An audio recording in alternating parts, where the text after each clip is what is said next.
The statute of limitations has elapsed. This is a safe place. You can tell us.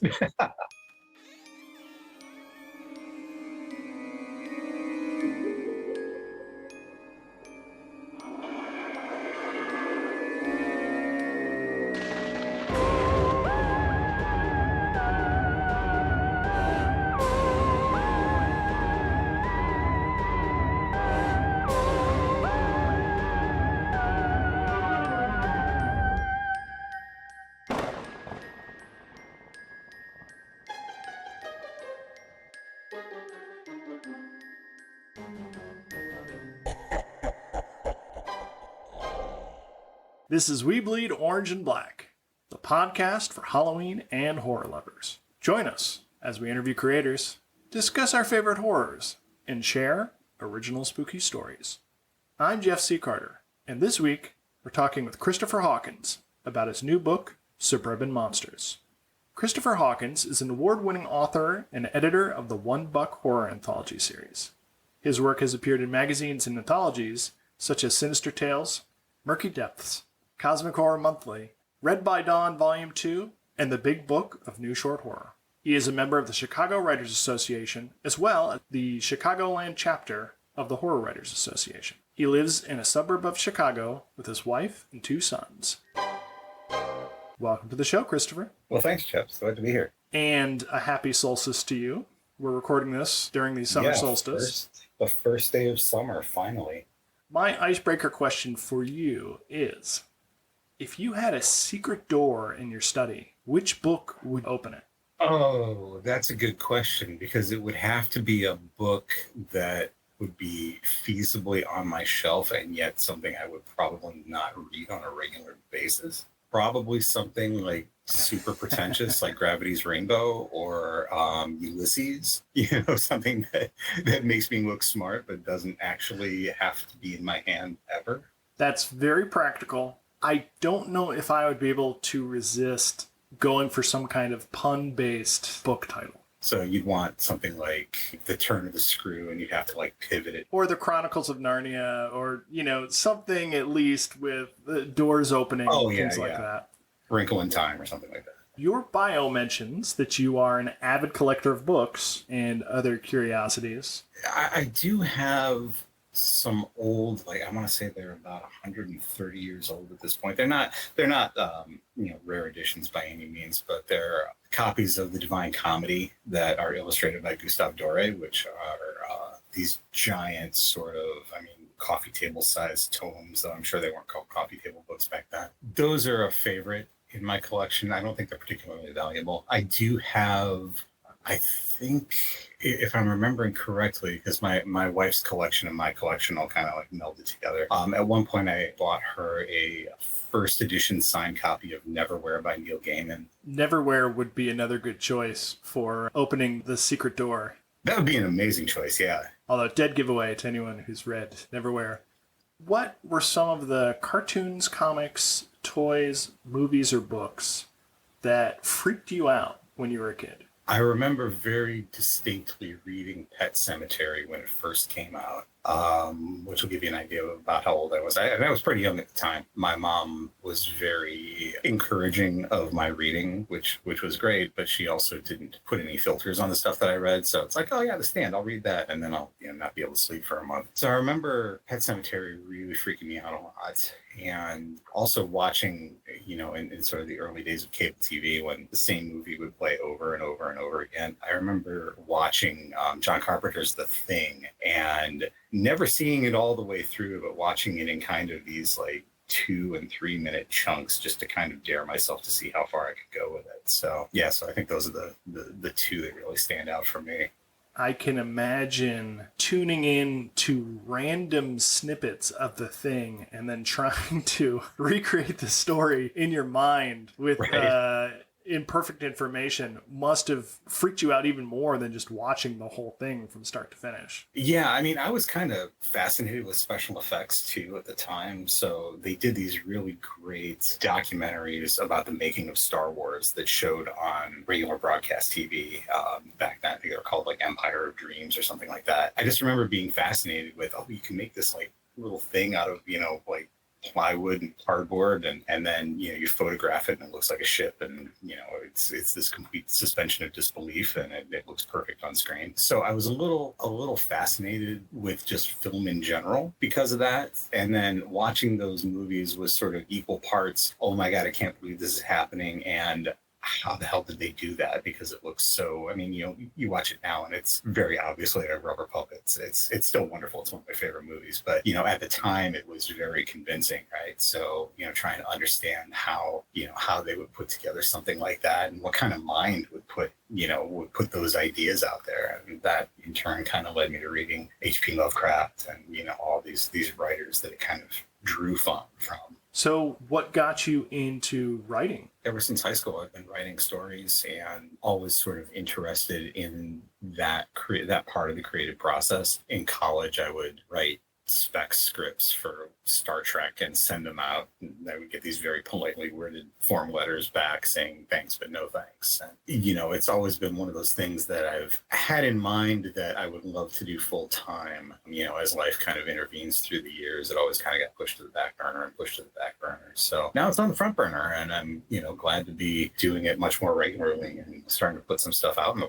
You were the editor for the One Buck Horror series, volumes 1 through 6, and One Buck Zombies. Mm-hmm. What was the origin of that endeavor? My wife and I were talking about it, and it was sort of in the early days of ebooks. And, we were just kind of talking about how great it would be to kind of have this very low cost, very accessible sort of ebook entry point, that would showcase new authors. And it just kind of spun out from there. We did it for, I want to say maybe 2.5 years, and worked with some great authors and great cover artists. His name's Sean Kahn. He did all of our covers for us. And, it was a great experience, but ultimately I think we kind of, in our naivete, sort of handcuffed ourselves to that $1 price. And that was our downfall. Right? It's a little hard to make money at that price point with the way Amazon does their royalties. What did you learn from publishing short stories? It's interesting being on that side of things, because I, at that point, had already sold a few stories to magazines, and I'd always been on the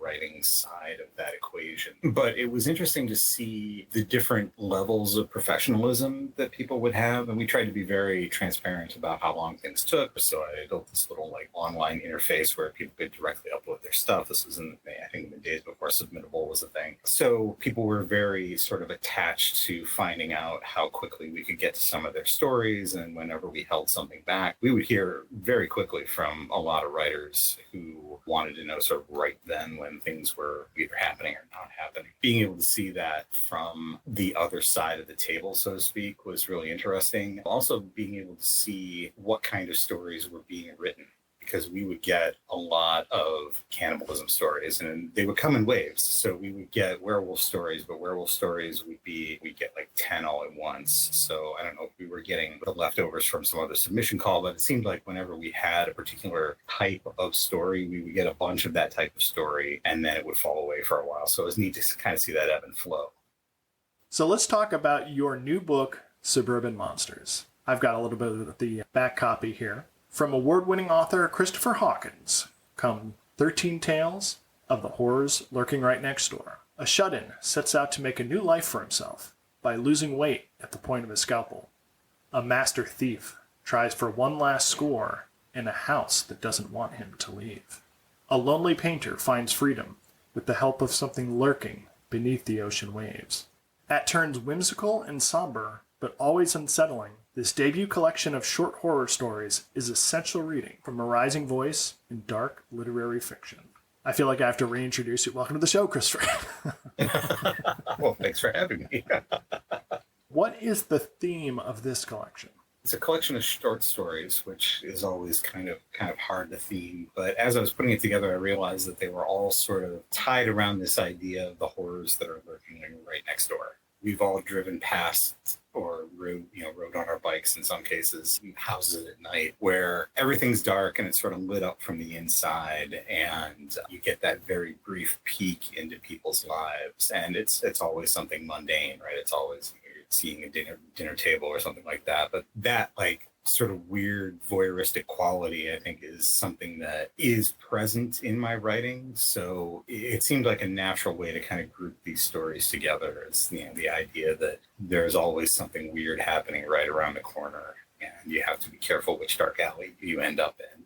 Have you heard of the Japanese phrase hodo hodo? I don't think I have, no. So, as I understand it, and feel free to correct me, everyone, this philosophy means just enough. It's not a purely minimalist sensibility, but you don't add anything that you don't need. And your story, The Shadow Man, instantly put me in mind of this concept of just enough. You tease out what's going on in the background and what is supernatural about this story, what's going on with these characters and their backstories, but you don't linger on anything. Nothing overstays its welcome. You leave so much to the imagination, but it's still a complete and satisfying story. Oh, thank you. That one actually is a real personal story for me. It's probably no surprise to a lot of people who write that, I was the weird kid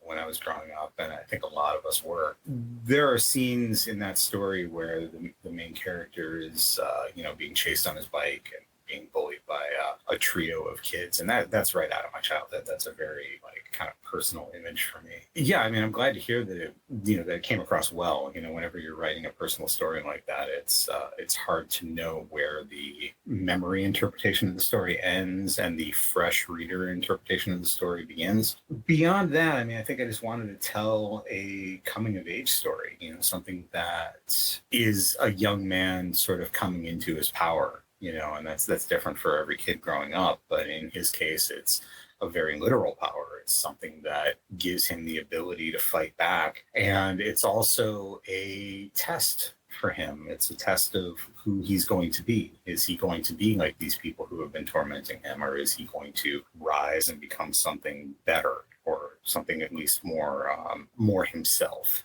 right? The statute of limitations has elapsed. This is a safe place. So you can tell us. Did you do what the main character in The Shadow Man did? No, I mean, I think if I could have, I might have. And that, I think, is, I tried to make the ending at least give someone pause and to have that kernel of doubt as to what actually happened. And some of the feedback that I've gotten on that story was that, some people just didn't get it. Other people were like, oh, it's my favorite story in the whole collection, which is great, because I'd much rather have it be a little bit divisive than have it be completely explained, if that makes sense, right? I think that in writing it, there was a certain amount of reclaiming of power for myself. Some of those memories, they've lost a lot of their bite in the rear view, but they can be difficult to revisit. So having a vehicle to recontextualize them, I think, was really useful for me. Hopefully useful for some of the people who are reading it as well. Storms of the Present. Yes. In this short story, it starts with a character undergoing radical at-home surgery. The self-mutilation is just the kickoff to the horror. Sure. Yeah. So in Storms of the Present, it's centered around a shut-in who lives alone and is struggling with their own body image and with the weight that they're carrying around. In order to take care of that, they decide to buy some scalpels online and set up a very questionable and unsanitary surgical suite in their kitchen and take care of the issue themselves. For a long time, that was the only, as it was developing in my head, that was the only story. And, Stephen King talked about this in one of his collections and in one of the afterwards, that he'll sometimes have the cup, but not the handle. And so to me, that was the cup. I had this imagery, but I didn't really have any story to put around it. And as that character's backstory sort of came into focus, then it became that starting point, like you said, to not finish the story on this gross note, but sort of begin it there. And what happens if the scalpel breaks when he is doing this self-surgery? And then what happens if there's something inside the body that doesn't want to let go of that little piece of metal and uses it to hold you hostage? With a story that dark, I hesitate to say it was a lot of fun to write, but it was a lot of fun. I could tell you were cackling as you wrote it. It is a diabolical story. Oh, thank you. definitely could not stop reading that story, had to see where it went, and couldn't predict where it went. It was really twisty and grotesque in all the best ways. Yeah, I had a lot of fun with it. Speaking of Stephen King, your story, The Carpenter's Thumb, had me cringing even more than Storms of the Present, which is about horrific volitional self-mutilation. The Carpenter's Thumb, like, my whole body was tense reading this story, and it also gave me the most powerful Stephen King vibes. Oh, thank you. Oh, that's a big compliment for me because I'm a huge fan. I mean, I think you channeled the master and really knocked this one out of the park. Can you give us a little context on The Carpenter's Thumb? Sure. Yeah, that actually is one of my earlier stories. And it came out of an instance where I was doing some home improvement. I want to say I was working on, I think I was putting the roof on my first house, which was a one-story affair. I'm not good with heights. So I was working on that. And like everybody does when they're doing any kind of construction project, I hit myself in the thumb. What was interesting about the bruise that happened when I did that was that it, one, did not go away because it's underneath the nail, and bruises underneath the nail, they have to grow out as the nail grows out. So I was stuck with this thing under my thumb for, this little weird kind of reddish or bluish purple thing for literally months, just kind of staring back at me. And it did kind of look like an eye. And that's really where the story kind of began, was with this real event that had happened to me through my own clumsiness. And I just kind of started thinking about it and seeing how far I could take it. And that's where the story came from. Some of my recent interviews have been about the power of horror to reclaim experiences, as you mentioned with The Shadow Man. Yeah. But what a gift that even smashing your thumb with a hammer can lead into an awesome story. Oh, thank you. At least pain worthwhile. Like, if you're an accountant, you smash your thumb, that's a bad day. I don't know if you get anything out of it. Right. Well, that's the thing with being a writer, though, is that everything is material. There have been times where I've had an argument with somebody, either, my wife and I get into a disagreement or something like that. And it's like, oh, yeah, that thing that she said to me, I really need to write that down because I might be able to use that later.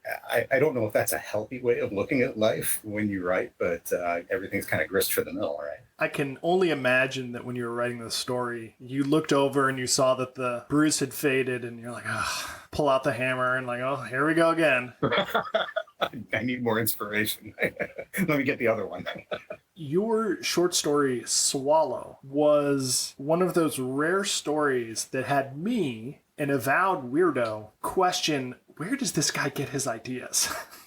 Because Swallow was so bizarre. I don't know if I ever would have got there on my own. I don't see any path that would have led me to conceive of or write a story like Swallow. Yeah, that one's kind of weird, isn't it? Wonderfully so. It's a fantastic story. The basic premise of that is that our tongues sit in our mouths our entire life. And the tongue is there to taste things that are in the mouth, but when there's nothing in the mouth, it's got to be tasting your mouth and your teeth and all of the various mucus and all the gross stuff that happens in your mouth. It's tasting it all the time, but your brain is sort of filtering it out. So the story kind of hinges around this idea, hopefully grounded in the humanity of the characters, because it starts off as sort of a very bad joke among friends at the expense of yet another weird kid. I have a lot of weird kids in my fiction. What happens if the brain stops filtering that stuff out? What happens if you start to taste yourself as you're going about your daily life, and what would that do to your brain? And so the story just kind of unspooled from there. You made a very interesting choice in contrast to the rest of the collection. Most of your stories are about normal people, blue-collar people,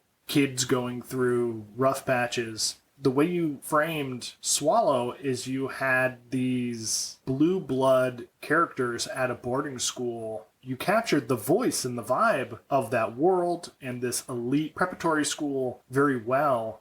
What made you choose that setting for a story that was so sensual? It's kind of like a Junji Ito story. Oh, well, that's high praise right there. What's interesting about Junji Ito to me is that he's always about that image, right? But when you're writing a story, it doesn't have those visuals attached and you're trying to create them, it's hard to ground them in the real world. And for this story, I really wanted to have this sort of offhanded nature to these characters where they had this sense that what they were doing in life was very important and yet also at the same time had no consequence whatsoever, so there was almost like no personal accountability. And that kind of led me to the idea of rich douchebags, and it all kind of like spooled out from there. The idea of what if you had these kids who were so completely removed from the consequences of their own actions that they could do something. And the way it's presented in the story is it's kind of like an offhand thing. It's a joke, but they had no idea in presenting this joke that it would be taken so seriously by the character who ultimately suffers for it. Even at the end of the story, without giving too much away, largely those characters escape the consequences of that. There's really only the narrator that ends up being changed by what happens. Of course, the object of the joke as well in grotesque fashion. I did have a moment of existential panic when I moved to Los Angeles and saw that tongue meats were much more common. Like, I don't think I'd ever encountered like a tongue sandwich growing up in Connecticut. Fairly common in the city of Los Angeles. I did do that math of, wait a minute, what would a tongue taste like? Because isn't your brain constantly canceling out the taste of a tongue? And like, I think my brain just like shunted that to the side. Like there's a failsafe built in most people to prevent a swallow scenario. So I have thought about it, but I never got to the point where I'd write a story about it. And so for that, I applaud you. Thank you very much. I will say that lengua tacos are amazing. Don't shy away from eating tongue. It is delicious. I feel this is probably a slippery slope. You don't want your dinner tasting you back. Exactly. Is what it is. I'm smiling because I'm thinking about a candle for the birthday boy. Which is how you chose to end your collection. Yes. This story was a left hook to the jaw that I did not see coming. How enjoyable to get knocked out with a clean shot like that. Just masterful. Well, first of all, thank you for that. I really wanted to end, and this again is one of those stories that has been around for a while for me, but I knew when I was putting the collection together that I wanted to end on a gut punch, and that one has that gut punch at the end. Sort of a nice way to say, hey, we've had a nice little time here together, and we have a little something to remember. It's one of those stories, I think, where you are leading toward an end and anticipating that it's going to end one way and ends a completely different way. I've always enjoyed, because they're so hard to pull off, that moment of hopefulness at the end of a really terrible story right before you rip the rug right out from under the characters. And it's hard to pull off. It's, we see it all the time with like the fake death in a slasher film, right? And it's like, Zombieland, one of the rules is you always double tap, right? Every time I watch a horror movie with my wife, we're like, oh, she didn't double tap, he's gonna sit right back up. It's gotten to the point where it's become a trope and we almost kind of expect it, right? So knowing that and still being able to pull off an ending like that it's difficult. And I'm so glad to hear from readers that, it worked. It's very gratifying to know how much I've messed up people. In other news, I saw that Suburban Monsters is getting a hardcover. It is, yeah. It's going to be through Unplugged Book Box, which is a subscription reader box service. It's going to be a limited edition hardcover with leatherette cover and embossed and all the things that as a book nerd I'm just like really excited about. And that's going to be coming out in September. Unpluggedbookbox.com. Awesome! I can't wait to see that. Well deserved. Are you ready to talk a little Halloween? I'm always ready to talk a little Halloween. I like to ask authors about local monsters or local urban legends, things like that. You said you were from Indiana? Yeah, I'm from Northwest Indiana originally. I actually found this recently. Didn't know this as a kid, but I wish I had. I grew up maybe 5 miles away from the worst circus train accident in history that happened right in Hammond, Indiana. There are stories about ghosts haunting the tracks from that particular accident that I wish I had been able to grow up with. But now that I'm hearing them, I'm like, oh man, that's a great story. I think I read about that, and there was like ghost elephants or something. That's part of it. The bodies were buried in, coincidentally enough, a place that's not too far from where I live right now, a place called Showman's Rest. People report all kinds of like ghostly animal sounds. And even though the elephants they weren't buried there, right? It's one of those things that's just kind of down to mass hysteria, right? But it makes for a great story. So yeah, people hear like all kinds of weird circus sounds and weird animal sounds around that cemetery. Do you have any trick-or-treating highlights?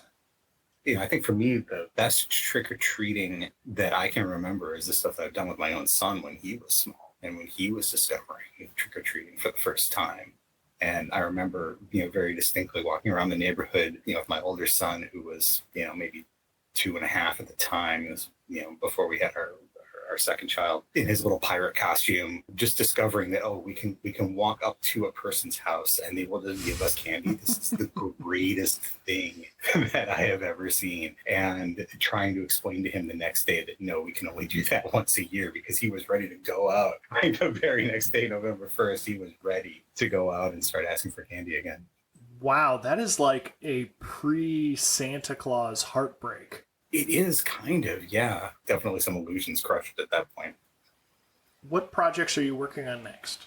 My debut novel is coming out in October, fittingly. It's called Downpour, and it is a story of a family living in an isolated farmhouse in rural Illinois. Lots of family strife and struggle. The two parents are living through some marital difficulty. The older boy is on the cusp of adulthood and dealing with all of the changes that come with being a teenager and growing up and becoming a man. And as they're dealing with all of that, a strange storm cloud appears on the horizon and starts to slowly expand. They realize that it's not moving, it's just sort of growing. And as the rain falls from this storm cloud, it changes and corrupts everything that it touches. And so they're trapped in this farmhouse, and the father is trying to keep his family together and at the same time save them from this unrelenting rain that is just completely destroying everything around them. So it's a little bit eco-horror, a little bit cosmic horror, a whole lot of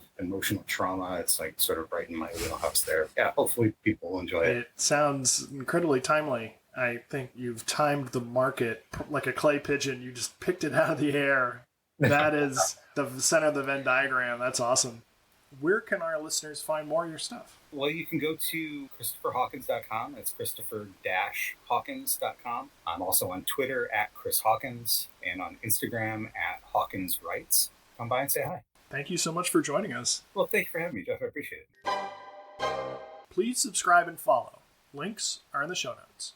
You can find Ryan at 20th Century RG with the number 20 on YouTube.